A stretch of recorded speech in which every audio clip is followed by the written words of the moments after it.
Peter King was in Pittsburgh. It was just classic. This is, you've been to 100 football games like this in your life, Peter, where you know when you're watching it, it is an instant classic. What did you make of the overturn call and how it resonates this morning? Well, Colin, you said something at the beginning of your monologue just then about how Tony Romo and Jim Nantz had a great game. Now, I don't know if they did or not because I'm not listening to the game, but when I watched back on the replay and I was able to watch it over and over again, I thought that Nantz and Romo did exactly what any fan would do when anything, like right now you look at this and you say, that's a touchdown. It's absolutely a touchdown. Because on the first couple of shots of it, you don't see the ball moving like you do right at the end in super slow motion when it comes to the bottom. And look, Colin, there is no way that I agree with this rule, okay? In my opinion, if you have control of the ball like here and you reach out and you pierce the goal line, in my opinion, it should be a touchdown. Agree. But the rule as it was officiated on the field is exactly correct. Yep. Unfortunately, to the Steelers, nobody in Pittsburgh wants to hear this today. Nobody. And I get it. But, I thought Ben Roethlisberger said what was smart after the game. He wasn't referring to this play specifically, but he said after the game, you have to complete the end of the catch. I forget his exact words, but he said that.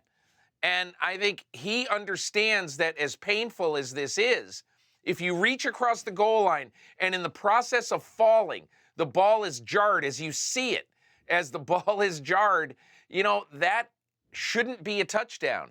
And again, nobody wants to hear that in Pittsburgh. I get it. Yeah. But that's the rule. I spoke to a lot of players after the game yesterday, and there's no doubt that everybody understands now that they may not like the rule.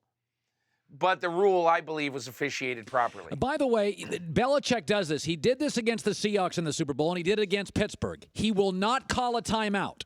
He'll let you try to figure out the clock. Yeah. And I did feel, Peter, I felt there was some chaos after that 4.5-minute controversial review. Pittsburgh came out and didn't look terribly detailed. You're right, Colin. And Roethlisberger did say after the game that, hey, look, that was not a fake spike play. I was just going clock, clock, clock. And then he heard from the sidelines, I'm assuming from offensive coordinator Todd Haley into his helmet, although it was not said. I'm assuming that it was said to him in his helmet, hey, listen, don't clock it. Just run a play. So in my opinion is Roethlisberger wanted to clock it, and then you see what he's doing right here. He wanted to clock the ball, and then he wanted to spike it so that he had time to think. He knew he only had one snap to go, and he wanted to have time to think. And the bottom line is he just didn't have time to consider it as much as he would have normally. Yeah. I'll tell you, I'm sitting there thinking to myself, New England, Edelman's out like Gronk last year, and New England may not have to get on a plane. I know Bob Kraft bought 2 new planes. He's not going to have to use them until late January. Peter, this sets up really well for New England, doesn't it? Well, Colin, what is so amazing about what happened in Pittsburgh yesterday is this. If that play is not overturned with Jesse James at the goal line, if that's not overturned, New England is the 3rd seed. Yep. And they play at home on the first weekend of the playoffs, and then likely they would have on the wild card round, and then likely they would have to go on the road to win a division game and then a championship game to the Super Bowl. But the reversal in and of itself, I don't know that, I'm sure there's been bigger reversals in NFL history, but holy cow, think how big it is that the difference in that call right there, and I think they made the right call by the book, but the difference in that call is that New England went from, if they lost, it being Pittsburgh number 1, Jacksonville 2, New England 3, assuming that form holds and they went out. Instead, it's now New England 1, Pittsburgh 2, Jacksonville 3. Yeah. So now Jacksonville quite likely, if you think about this, Jacksonville to get to the Super Bowl is going to have to win at Ben Roethlisberger and at Tom Brady, quite possibly, with Blake Bortles, who I think we all believe in him a lot more today than we did on Thanksgiving because he's played out of his mind. But let's be honest. I mean, I don't know how many people think the Jaguars are going to do that. No. And going to end up in Minnesota. I want to shift. I want to shift to the NFC for a second. So I was when Pete Carroll dominated the Pac-12. All of a sudden, Chip Kelly and Jim Harbaugh moved into the conference. Two offensive guys. It was never the same. A couple years later, USC was in the Emerald Bowl, 500 in the Pac-12, and they were gone. So Sean McVay and Kyle Shanahan now moved to the NFC West. Much like Chip Kelly and Jim Harbaugh collegiately, two really high-end offensive guys. I look at the Rams. They're better up front offensively, better receivers, better backs, better offensive structure, better special teams. Far more salary cap space than Seattle has. Seattle's now old, as you've pointed out earlier this year. They're expensive. They're beat up physically. Peter, I watched that game yesterday. That wasn't a loss. That felt like the Rams, for the time being, are a better organization, better personnel top to bottom than Seattle. Maybe I'm hyperbolic here, but if you look at their salary cap and their personnel, it feels like reboot time in Seattle. Well, not only that, Colin, I thought of this yesterday after just watching some highlights and watching Garoppolo. Here's my question to you, and we have to include cap space in it without any question. But who right now would you rather be? Would you rather be Seattle general manager John Schneider, who, by the way, for my money, is the best general manager in the league?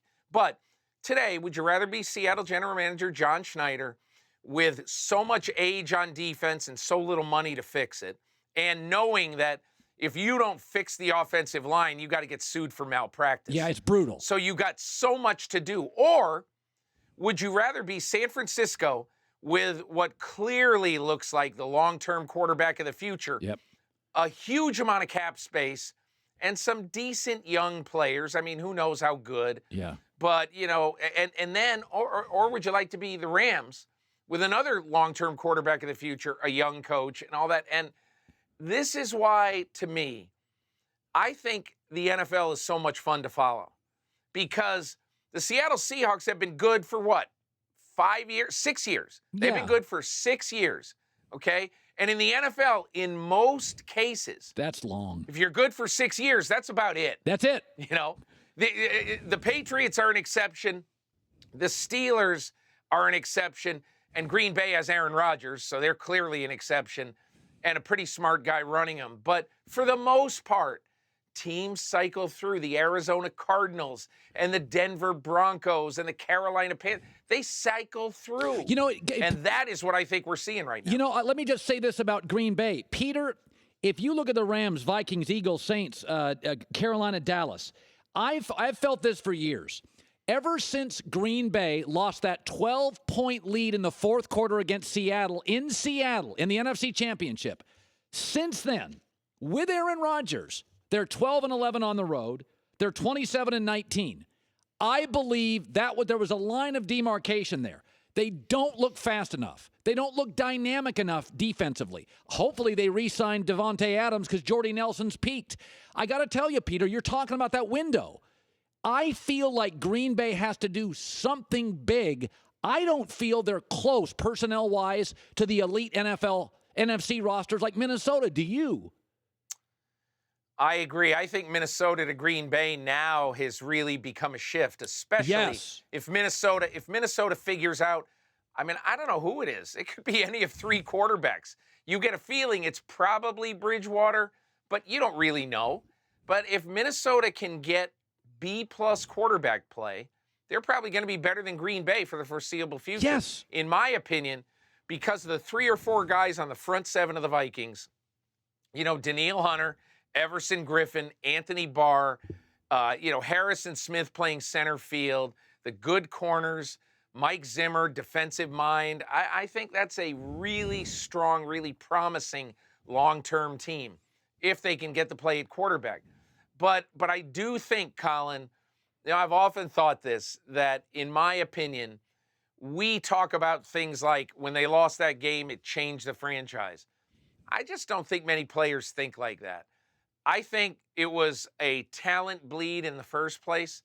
And the one thing I would say to you, Ted Thompson fairly often has gone out and surprised people. Charles Woodson, Julius Peppers. He's gone out and surprised people and said, I'm going to spend money if I can find somebody that I really want to spend it on. My only hope for the fans of the Packers is he finds somebody this year that he likes more than common wisdom. Like when he signed Julius Peppers, I said, man, that's a... But he realized Julius Peppers' body is basically ageless. He's the defensive Brady. He could probably play a few more years if he wants to.